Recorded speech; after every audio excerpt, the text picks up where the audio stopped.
Hello and welcome to the next episode of Because Money. This one is Dungeons and Ratios, where we will be talking about financial ratios. And we have back Jackson Middleton. Yay! Thanks for having me, guys. I kind of missed you all. I really like this show. This show really likes you. That's a fact. Hashtag fact. What have you been doing with yourself for the summer, Jackson? Wow, that was awesome. Thanks for the throw over there, Sandi. Hashtag bad segue. There we go. Do you know what we did? We actually bought a school. And I kid you not, we bought a 10,000 square foot building with a gym in the Noose Bay. That's on Vancouver Island, kind of the paradise of Canada. And we're loving it. Yeah, we bought a school, we homeschool, and we started our own little community. We've gone from 6 chickens to 22 chickens to 30 chickens to 40 chickens and 5 ducks. I want goats and I want pigs and I want lots of animals. I have to apparently get an insurance rider that covers my agricultural venture now because I've got more chickens and I'm selling eggs. But no, we're pretty much homesteading. And we're loving it. It was an old Christian school that shut down about 5 years ago. They've had guys living here, but I got to know the owner, and it just ended up working out where, we ended up buying a school. So we live in a school, and we've got another couple living with us, and they just moved in, and maybe we should do a episode on community living or something. I don't know. But my parents just moved into a trailer, and we're classing the joint up. There's 14 of us, and it's a lot of fun. So that's what we've been up to, and we're living in a school. That's the coolest summer ever. I can't be the only one who thinks that. That just sounds like the best summer. Any summer with 40 chickens and 5 ducks. And chickens are awesome. If you guys don't have chickens, they're hilarious. We get a bunch of eggs from them. And we bought little chicks. They're little silky chicks, which are kind of like poodle chickens. And they get taken by hawks all the time. Just whoosh, gone, poodle. Because they can't see anything. They've got a big poof of hair. It's crazy. But they make us eggs and they feed us. And chickens are just fabulous.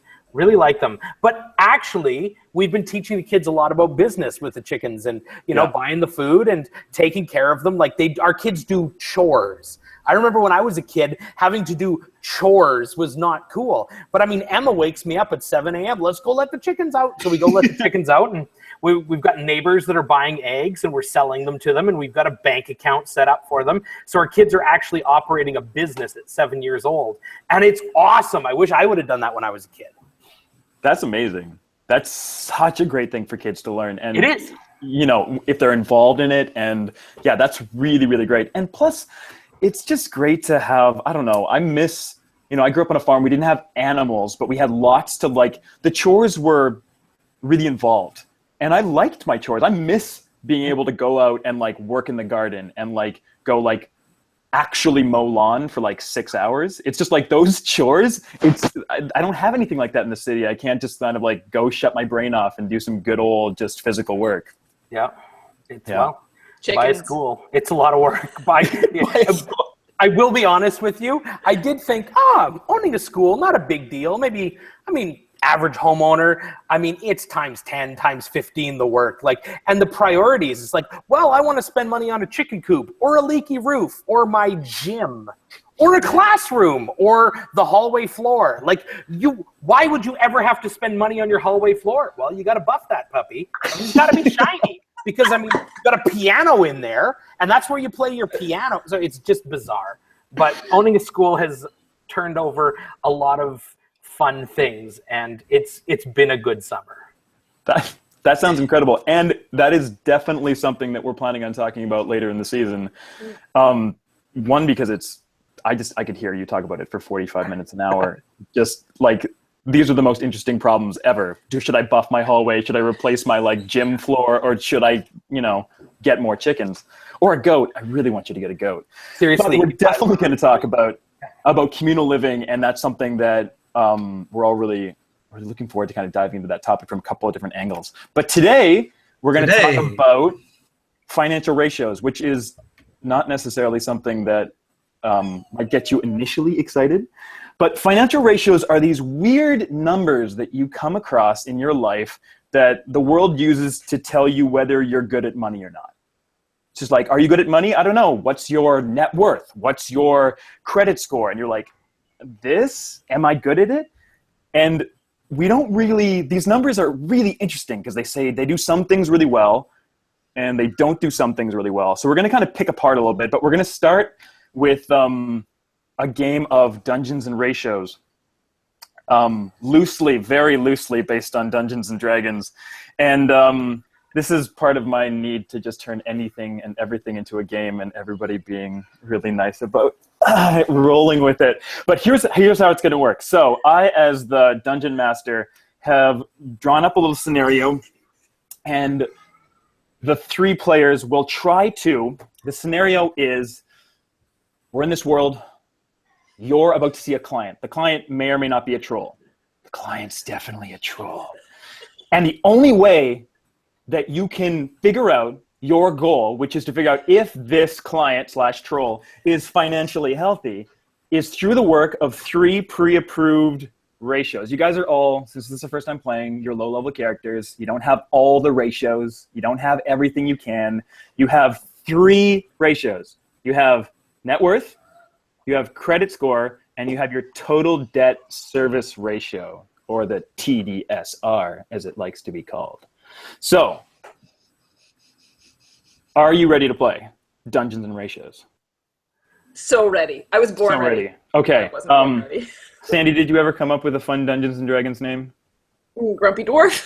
Okay, we got Grumpy Dwarf. Anybody else want to put a Dungeons and Dragons name into the kit before we start it out? She just stole my name. I'm always a grumpy dwarf.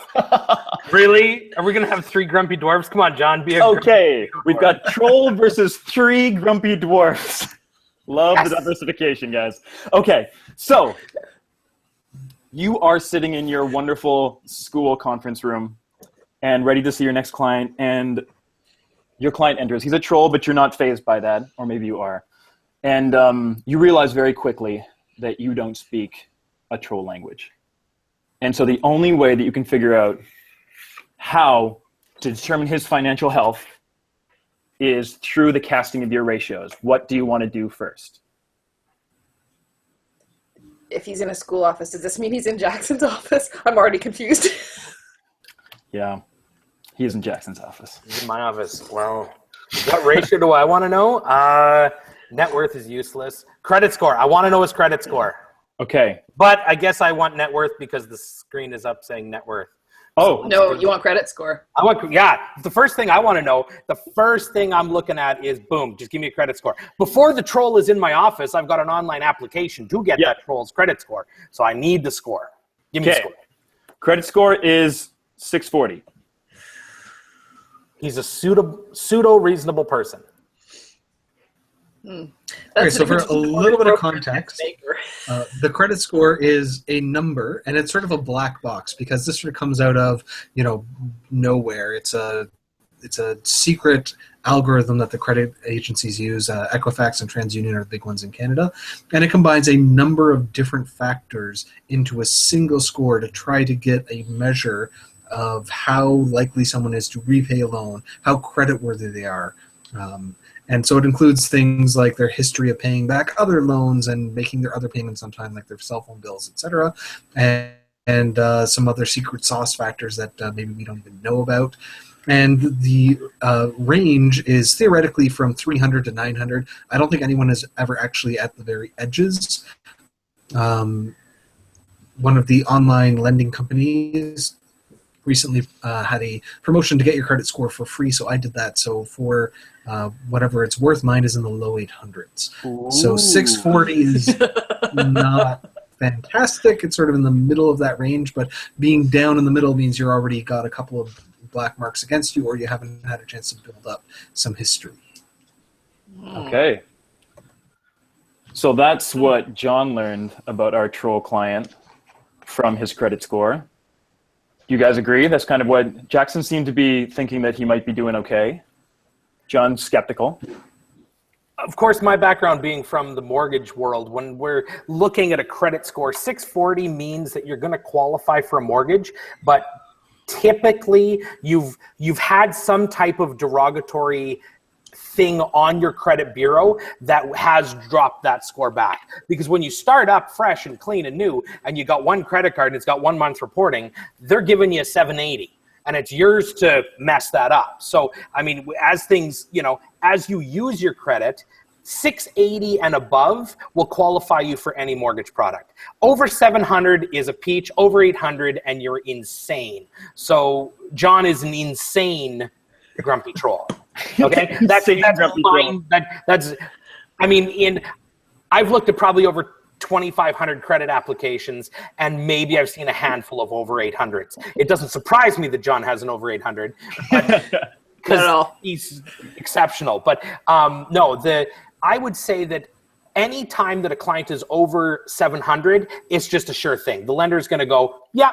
Anytime it's under 680, not only the lender is going to have issue, but typically someone with a 640 credit score, and sorry if I'm generalizing here, but again, we're playing Dungeons & Dragons and it's a quick snapshot. Somebody with an under 680 credit score has a derogatory, and they probably don't have a 20% down payment. They're going to qualify. They're going to have to use mortgage insurance to qualify. So now it's not just the lender that's scrutinizing it; it's CMHC, and anything under 680 has reduced TDSR ratios, which means you need more income to qualify for a higher. So the credit score then would lead me to what's the income and where's the TDSR in order for me to fully analyze this person. But I'm not getting excited about a client with 640. Yeah. But it's workable. Under 600, and it's you're going private financing or B lending. Okay. So as far as the question of financial health, it's still kind of somewhere in the middle. It's a little bit undetermined at this point. Very much so. Undetermined. Yeah. Could be good, could be bad. Perfect. Doesn't that suit for a nice narrative? It's almost like you need more information. Da, da, da. All right, what's your next move? Insane Grumpy Troll. What do you want to cast? Okay, because we already had it up, I will cast Net Worth. Net Worth. So Net Worth is revealed at 149,000. Positive. Oh, good. That positive is really good in there. Positive net worth. Well, if they sold everything today, which they probably wouldn't, they'd have money left over, theoretically speaking. That's about all we know from net worth. And is it liquid net worth? Do we know? No, we don't know. It's impossible to tell with his Undetermined. runs. If it's equity in a house, it means nothing. I don't know about this troll. You don't know? Are you skeptical about this troll? No, I'm sure this troll is a really fine troll. I question our ability to determine his financial health. Okay, but hold on. No, I mean, you can tell a lot from this. Okay, what does somebody with a 640 credit bureau have 149,000 or whatever net worth? Doesn't happen. Tells me that they are irresponsible. They're not making payments. They're not doing things. You can't have 150K in the bank and be lazy. Or that's what's going on here. Maybe he's a non-participating troll. Maybe he's like, I don't care. This is a stupid system. I use cash. If you're trying to assess your financial health, which means you're going for more money, at least that's the way I look at it. If you're trying to go for more money, that's why you look at the credit score. That's why you look at TDSR. If you're going for more, you're telling me you got 150K and you can't manage what you have already? You have positive net worth. Hold on. No. A 640 doesn't say that you can't manage. It might say that you have somebody living in the next town over who has a very similar name and a huge mistake on your credit bureau. That doesn't necessarily, with just these numbers, we can't say, oh, Mr. Troll, sorry, you stink. How old is the troll? Does the troll have kids? Does the troll hate Rogers as much as the rest of everyone else does? So I decided to not pay my bill. Yeah, that's exactly. Right. Wow, great. You can't be trusted with a $100 phone bill, but yet you want to borrow $1 million for a mortgage. Good on you. Wow. That's why you got a 640 credit bureau. Oh, put the brakes on, friend. Put the brakes on. So all species hate Rogers, including trolls, 100%. That doesn't mean that he's against paying his bills. I'm not saying that. But it's hard to tell exactly what age he is because in troll years, it's just a different thing. But I would say somewhere in his 30s, he seems to be from a visual inspection. I'm fair with that. So it's not, you know, and I think Sandy's right with looking at a 640 credit score. If somebody's got 150K in the bank and they got a 640 credit score, they may have co-signed a loan and somebody might have gone bad on them. Or they might have a credit card that they thought was paid off and is showing $2 interest and has now gone to R4, R5, you know. They might have something going on that they might not be aware of, because it doesn't make sense to have a 640 credit score with 150K in the bank. I know guys with negative net worth of 80,000 that have 700 credit scores. So, okay. Yeah, but like you said, it could be non-liquid net worth. It might not be money in the bank. It might be home equity, but it's only 10 or 20% or 10 or 15%, so they can't refinance to get it out when they hit into some other kind of trouble because they had, you know, Sean Cooper-esque focus on just paying off their mortgage, then hit a problem and didn't even have liquid emergency fund and then couldn't get the money back out. Or it could be something else, like maybe a pension asset. So pension can be worth quite a bit, but you can't spend it. What's a pension? Hashtag Sean Cooper. Okay, you guys sound like you need a bit more information. Yeah. Original Grumpy Troll. Oh, original Grumpy Troll. That's me. Well, Grumpy I Troll would like to know classic? TDSR. TDSR. No, I'm Grumpy Troll Clear. TDSR is 42%. Oh. So this is a percentage of the gross income that this troll has in terms of what it costs to service their debt. So the principal repayments on whatever loans they have, the interest on that, the taxes, and the taxes here refers to property taxes on a house or condo, the heating bills on that same property, and any other debt payments. So the monthly payment that they have for a line of credit, student loan, yes, the minimum, thank you, student loan, credit card repayment, etc. Sorry, did this troll come into our office to ask to borrow money, or are we just assuming that because Jackson was a mortgage broker? It's impossible. A call went out throughout the lands that 3 experts would evaluate your financial help, and the financial help drew this troll into your office. You know he wants to know if he's financially healthy, but that's all you know. Okay, so the one story could be this troll doesn't have it together as Jackson had expected before. Like, oh man, you're spending 42% of your income on just kind of these things that have to get paid. And maybe you have daycare and you're in your 30s and maybe you have all sorts of other stuff that isn't counted in the TDSR. I'm going to let Jackson say his really awesome thing about TDSR. But I would like to counterpoint before anybody makes the point. Maybe this is a guy or girl troll. We don't know. It's hard to tell. Maybe this is a troll who has kind of didn't realize how important things like TDSR and credit score were to kind of the conventional financial world, and maybe he made some mistakes, but he's doing the right things now. And I think these numbers might not tell us the whole story. So what? Absolutely, because it's sorry. Absolutely, because it doesn't give us history, because these are just a snapshot of what's going on now. So this could have been a troll that had a bankruptcy 4 or 5 years ago, which is still just destroying or really weakening their credit, but they've done really well in the last couple of years to help bring that up, and they made a lot of money and put a lot away, and maybe they do have 150,000 liquid net worth, or maybe it's the opposite. Maybe they've been sliding back after a good start that built up those assets, and they stopped paying attention to stuff, let bills slide, let late payments accrue, and had some other debts pile up that led to that relatively high debt service ratio. Wait, I mean, it's hard to say. What's that? The school bell rings. John is startled. His foot nudges a small box and out rolls a glowing orb.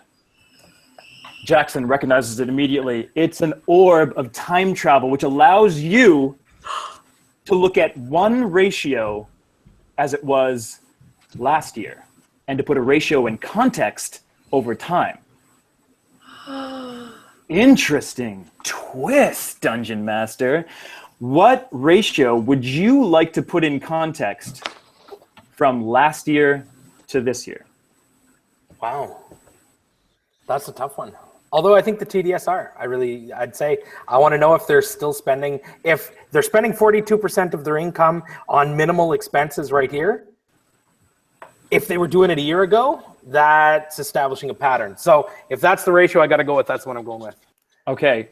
You guys also have to agree because it's only one ratio that you can choose. So is there group consensus? I think so. I don't think a 1 year change in net worth is going to be hugely informative. Unless So it was an one of the other two. inheritance. If it was an inheritance would make a difference. That's how you could have mediocre credit and you'd be spending everything you got. Because if you're spending everything you got at 42% of your income going towards servicing the debts you have, why would you be in that position if you got, I guess I'm thinking liquid asset of 150K, but maybe it's net worth in a house. I don't know. Because if it's in a house, then you can't tap it unless you're 65, but this person's 30. So no, they're good. All right. What's it going to be, guys? Which All ratio? right. Let's see. I'll agree. TDSR. All right. Grumpy dwarf. The Trolls TDSR last year was 33%. They're spending more money. I don't think that says anything. This time last year it was 33%. Now it's 42%. We don't know if they had 140. No, this is ludicrous. I refuse to play. And we've lost Sandi from the game. Sandi threw her hands up in disgust, as a grumpy dwarf does. Which basically, in a fun way, really illustrates the point and frustration of financial ratios is, you know, even though they really look at ways to try to expand the knowledge beyond these core ratios don't tell the whole story. They leave so much room for ambiguity. So for your own information, and there might be problems within this wonderful analogy, but the troll owned a house that he bought a while ago, and it had increased in net worth. So that's a large part of his net worth is from a house. Also, there's a small portion which is locked in retirement funds. The troll went through a big job loss where he was earning quite a bit. And then when he lost his job, he went into a significant amount, not a significant amount of debt, but he wasn't paying his bills. He went into a bunch of credit card debt. It was really bad.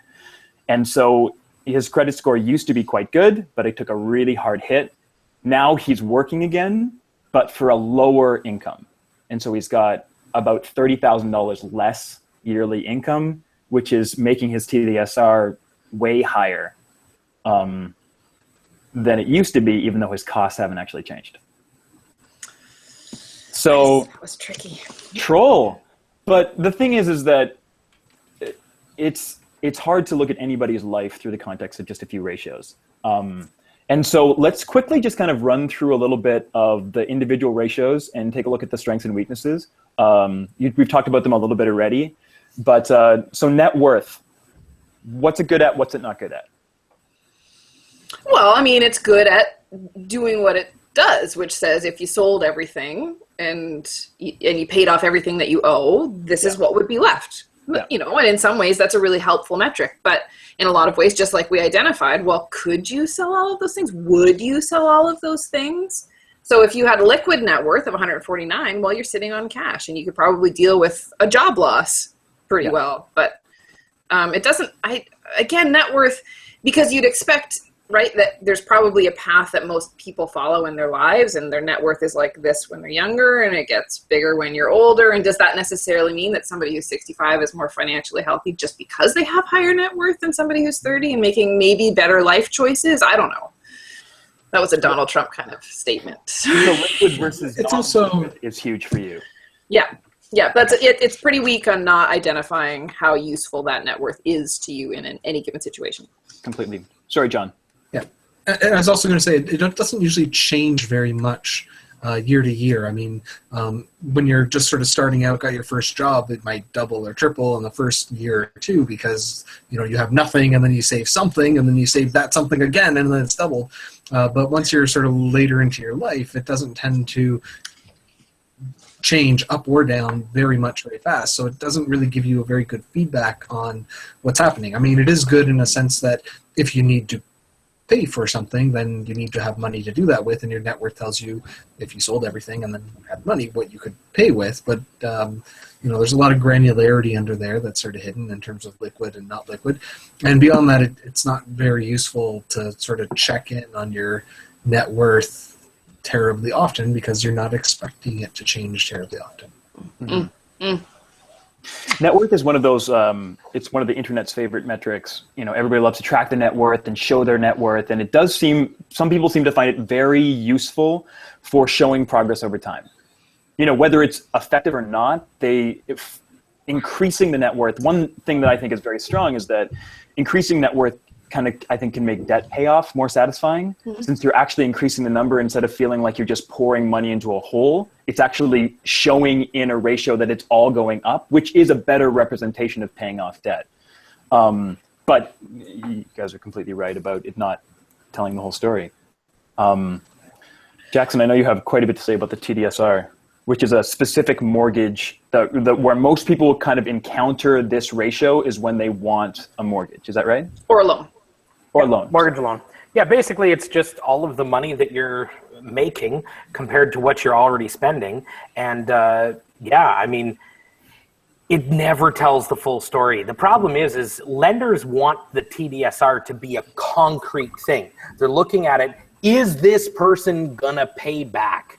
And if they've got X amount for income, we're going to go up to 42, sometimes extend it to 44%, depending on their credit. And we're going to go up to there and no more. But it's kind of like, you know, I jokingly say when I was a mortgage broker, the question I got asked most was, how much can I qualify for? Which is the TDSR. And the second question was, are you sure that's it?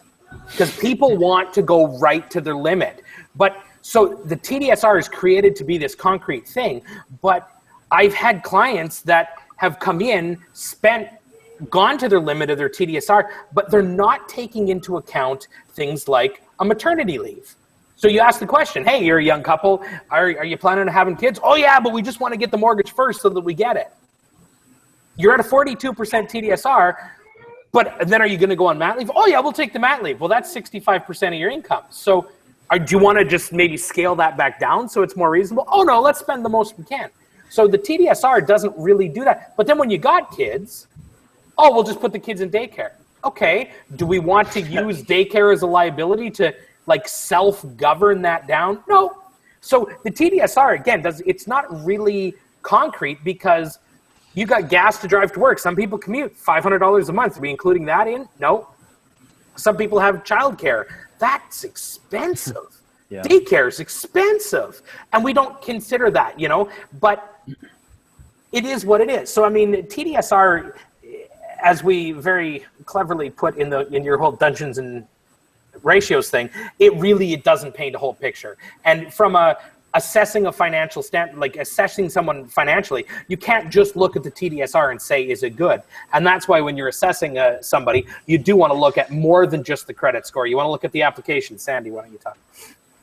I'm sorry, but TDSR can also not tell you positive things about somebody. People might have sources of income that you cannot use on a TDSR because you don't have a 2-year history for it, or it's child support that they privately agreed to and they always get it, but you don't have documents from a court that say that they get it. Like there's other things that on the positive side, sometimes people have. That's all. I've been out of mortgages for a little bit, but the whole new Justin Trudeau free government money because you've got kids, I don't believe that's taxable. So if they're giving away free money and it's not taxable, it's not considered income. Yeah. And I'm sure some lender is going to look at it and go, yeah, it makes sense. You've got 78 kids. But I mean, in practical taste, you're right. So maybe that does offset the cost. And it is just an arbitrary ratio. I mean, 42%, 44%, you scale it back to 36%. I mean, you're right. It doesn't include everything. So it can't be relied on as the only thing. But yeah. I think your credit report, when you're looking at the credit score and you're looking at just as the beacon score, the credit score 300 to 800, 900 doesn't do the full picture. You look at the history of repayment on trade lines, lates, you can actually then say, oh, there was a collection here, didn't know about it. 20% of the trade lines on Equifax are supposed to contain errors anyways. Yeah. Like, so I mean, I pulled my credit report and my middle name is the same as my dad's first name, and at one point, I had a credit profile reporting from before I was born. So I mean, it's certainly not. It's the big picture. It's the figuring out everything as part of a big picture and then assessing that. On the upside for the total debt service ratio, it misses a lot. It's not a complete picture by any means, as you guys have already gone into. But on the upside, it captures the core thing that you need to understand when you're giving out a loan, which is that loan has to be paid back. And it doesn't usually get paid back from net income. It gets paid back from income, from net worth. It gets paid back from income. And so comparing the payment obligation in some way to some measure of income makes sense. It's not perfect, and it's really hard to get perfect without having 10 or 20 some ratios, or looking at just a bigger picture rather than a simple ratio. So there's more that could be done, but there is a reason why income and payments are what big components of that. Totally. And is it fair to say, listening to you guys talk about this, it sounds like one of the most important things for, a person to know about these ratios is that they're not, it's not about trying to get a good ratio. And just because you have a good ratio doesn't necessarily mean that you're ready for that debt, that that's the full amount that you can actually qualify for, that you are good at, if you can have a good credit score and say oh, but I know that I forget payments kind of in between, and I'm not really great at managing debt. And you can have a TDSR that looks okay, or like you were saying, Jackson, where you're this is how much I can qualify for, but looking at your life specifically and saying it's my responsibility, since it's my debt that I'm covering, to look at my real costs, what I really have available, and not to just kind of take these ratios at face value, because the banks are more likely to take them at face value. So it totally puts the emphasis onto you as the person getting the mortgage to say, no, wait, what can I actually carry? And not to say the bank's probably looking out for me. The bank is not looking out for you. Oh, totally. Yeah, exactly. And I think the best advice you can give somebody is, if you're not sure, try on the payment. If you're renting for $1,000 a month and you figure, okay, my mortgage payment's going to be $1,000, but then I got $1,200 and I got $500 for property taxes and insurance, and then I got this, and then I want to set aside, test out $1,800 a month for 3 months. If you can't make $1,800 for 3 months, why bother? Regardless of whether or not you can afford the mortgage or not, test out the payment, see if it works for you, but do it from a place of strength where you haven't gone and bought the $1,800 a month payment. And it's crap, I really spend everything I make, and I shouldn't be more than $1,000. 100%. That's outstanding advice. So Sandi, summing up a little bit about, what are financial ratios good for, and what, what should people, do they matter? Do they matter to people? Should people take credence? Should they be looking at what their financial ratios are, or is this not something they should worry about? If you don't know anything about your finances and you go oh, I wonder how things are going, it doesn't hurt to look at those numbers. But I probably wouldn't. There are a lot of people who are never going to have a low TDSR. Yeah. And I don't think that means that we need to, pin their worth. And I don't think that's what we're implying. No. I would never, want to pin their life story on those 3 numbers or any combination of numbers. Yeah. They can be useful. Yeah. But context is nice. I want to add just a tiny little dose of hippiness before we jump out. Make it a big dose. We're talking a little bit in our intro episode about the idea that your assets are not all summed up in just your monetary balance sheet. So these ratios look specifically at your money. I would just say one thing I always have to tell myself when I look at these, because my ratios don't look great.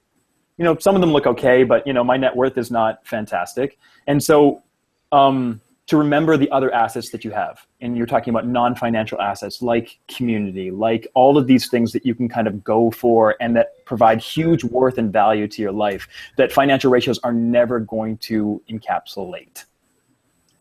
Encapsulate. Okay. That's super. Just super. As someone who lives in community, I applaud that. Big community fans over here, both the show and the thing. Show us your cup.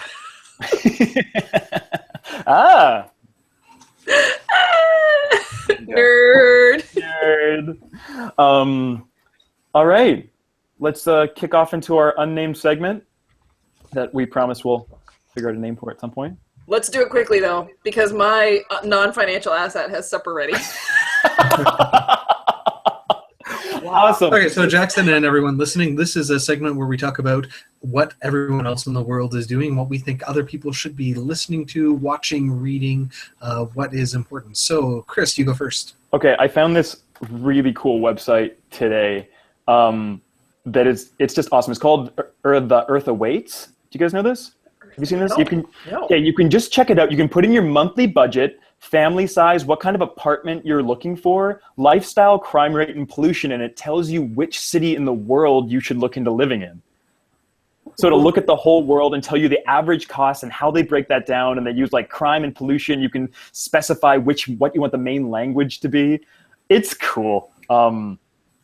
It's just for if you're a world traveler and somebody who wants to just figure out what it would be like just to live on $1,500 or $2,000 a month in retirement. It's possible, and the site will show you how. Wow. Sandi? Oh, Sandi? I read a really good blog post. This is going to sound really, really cross-promotional.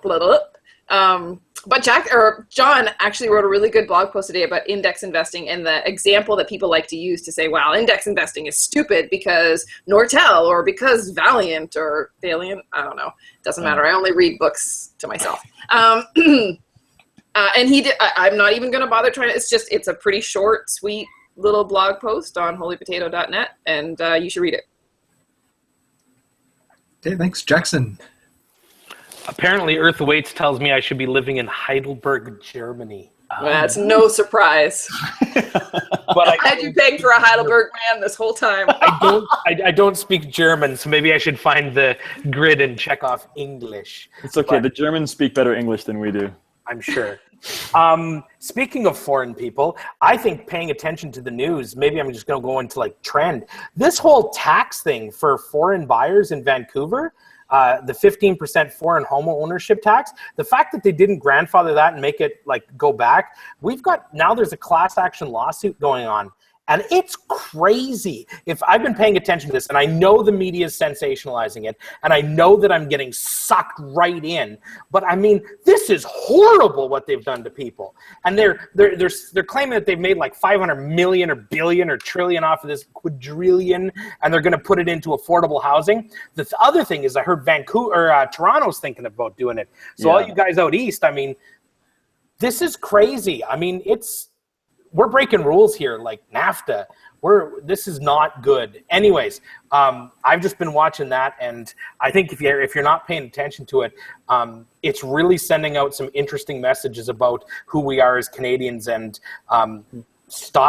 taxing people for moving here. I'm just not for it, because I know what's going to happen is everyone else is going to go, oh yeah, you're taxing us, we're going to tax you, and then I can't live in Heidelberg, Germany.